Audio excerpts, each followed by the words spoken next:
வேடச்சந்தூர் ஒட்டன்சத்திரம் சாலையில் மதுபோதையில் ஓட்டி சென்ற கார் எதிரே வந்த லாரியின் மீது மோதியதில் கார் தலைக்குப்புற கவிழ்ந்து விபத்துக்குள்ளானது.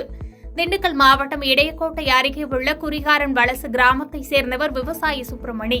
இந்த நிலையில் நேற்று இரவு வேடச்சந்தூர் அருகே உள்ள விருதைப்பட்டி கிராமத்தில் உள்ள இவரது உறவினர் வீட்டு துக்க நிகழ்வில் பங்கேற்பதற்காக சென்றுள்ளார். துக்க நிகழ்வை முடித்துவிட்டு மீண்டும் தனது கிராமத்திற்கு வேடச்சந்தூரிலிருந்து ஒட்டன்சத்திரம் செல்லும் சாலையில் காரில் தனியாக சென்றுள்ளார்.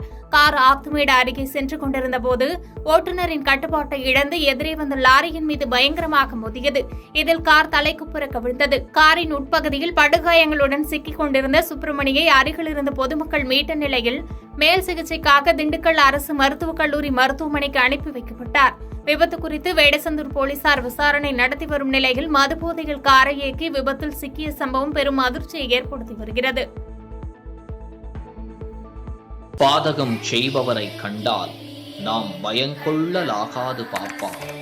மோதி மிதித்து விடு பாப்பா, அவர் முகத்தில் உமிழ்ந்து விடு பாப்பா. அண்மை செய்திகளை உடனுக்குடன் தெரிந்து கொள்ள இணைந்திருங்கள் இயம்நாடு தொலைக்காட்சியுடன்.